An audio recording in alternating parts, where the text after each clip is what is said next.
Então, pessoal, sexta-feira passada eu disse para vocês que o meu quadro preferido era o Moça com Brinco de Pérola, de Johannes Vermeer. Então hoje eu decidi fazer um vídeo comentando 5 cenas do filme Moça com Brinco de Pérola.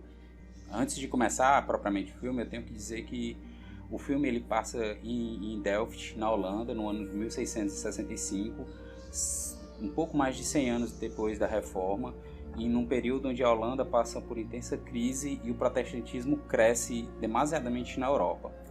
Tá? Isso não é o enfoque do filme, mas é muito importante a gente saber disso para poder compreender algum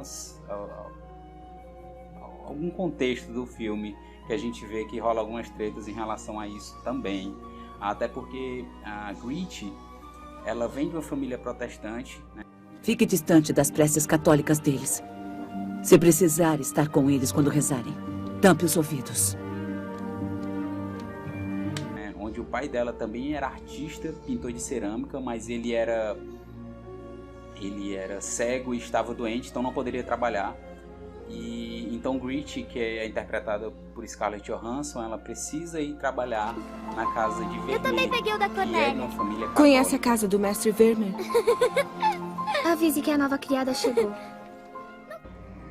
Pouco sabe-se da história de Vermeer e da história do quadro propriamente dito, mas o que sabe-se é que Vermeer não tinha assim, um convívio social tão normal. Então ele tinha alguns jeitos um tanto excêntricos, digamos assim, tá? Então pouca gente se relacionava com ele.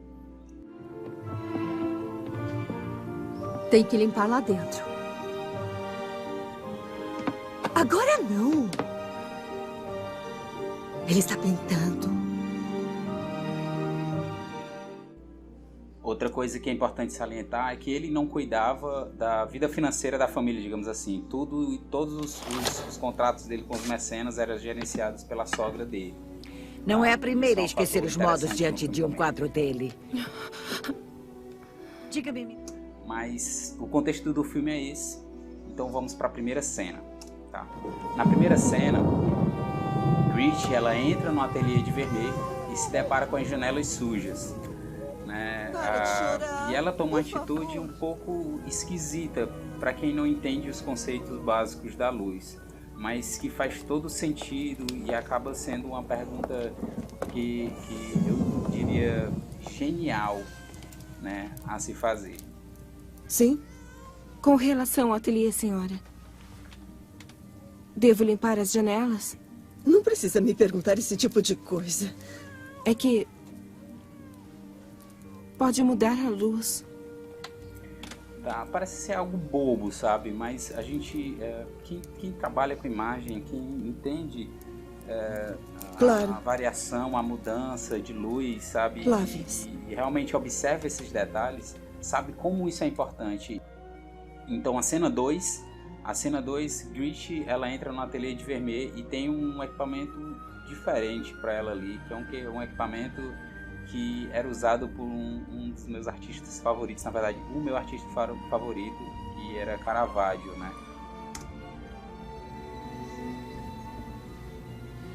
Sabe o que é isso? Uma câmara escura.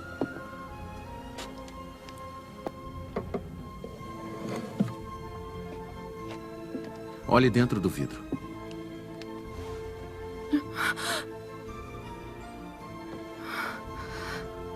Eu vi o quadro. Mas...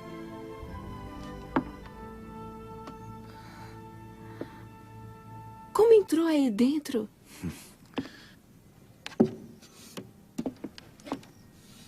Vê isto? Chama-se lente. Luz refletida daquele canto passa através dela para dentro da caixa. E podemos vê-la aqui. É real? Presta atenção. É uma imagem. Presta atenção no que ele vai falar agora. Um retrato feito de luz. Ah, velho. Ó, quantas vezes eu já falei pra vocês aqui que...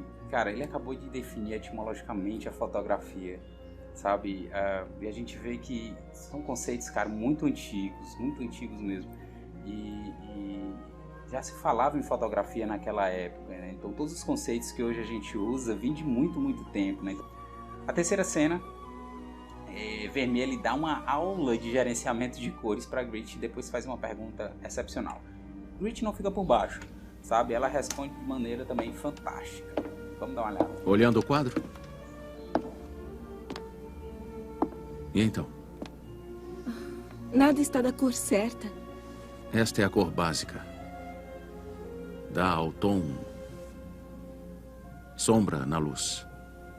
E quando seca, eu passo azul sobre ela, mas uma camada fina para que o preto transpareça. Cara, isso é conceito de profundidade, sabe? Olha aqui. A pergunta que ele vai fazer agora. Presta atenção, presta atenção. Olha as nuvens. De que cor são? Brancas. Não, brancas não. Amarelas. Azuis e cinzas. Há cores nas nuvens. Sabe, isso acontece todo Agora dia com a você gente, entende. sabe? Coisas boas, coisas lindas, coisas maravilhosas acontecem constantemente ao nosso redor e a gente precisa aprender a enxergar esse tipo de parada, sabe? Aprender a enxergar as coisas. Então agora nós vamos para a cena 4, que é a cena onde Grit ela entra sozinha novamente no ateliê de Vermeer e analisando a obra dele, ele vê uma cadeira. Ela vê uma cadeira, na verdade, né? E essa cadeira acaba incomodando um pouco ela. A presença dessa cadeira acaba incomodando um pouco ela e ela toma uma atitude meio insensata na hora, que é de tirar a cadeira da cena.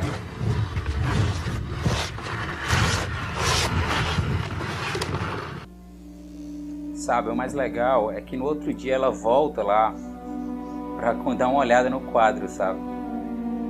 E quando ela chega e abre a imagem, ela acaba ficando um tanto surpresa.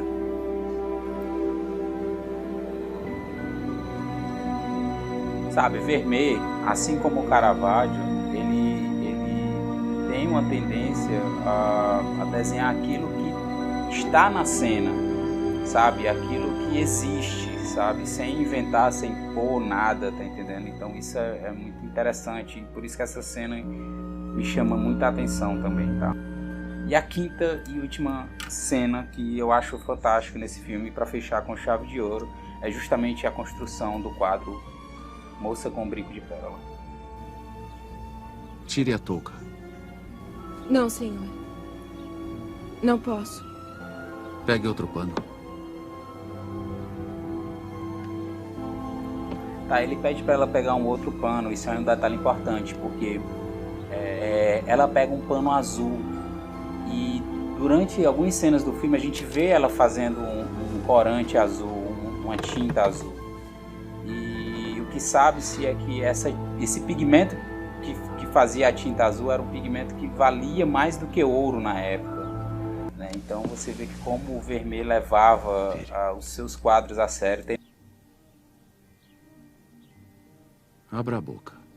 Existem dois pontos principais que mais chamam a atenção no rosto da Grit. Abra a boca. Que são os olhos, certo? E os lábios. E ele pede para ela fazer algo que vai mudar totalmente a cena, que é umedecer os lábios. Umedeça os lábios. Então nós vemos dois pontos de brilho, né? Os olhos e os lábios. Mas Vermeer, analisando a cena, antes de desenhar, vê que falta alguma coisa. Daí ele vai em busca do brinco de pérola.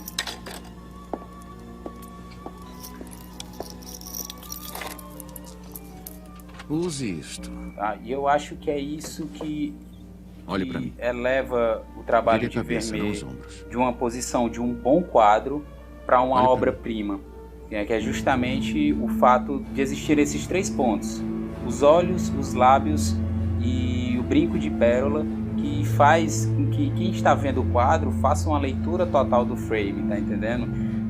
Faça justamente a comparação entre a beleza e o valor dos olhos, dos lábios, do rosto com a pérola, né? Então foi isso, pessoal. Hoje a gente aprendeu um pouco mais sobre o quadro Moça com Brinco de Pérola.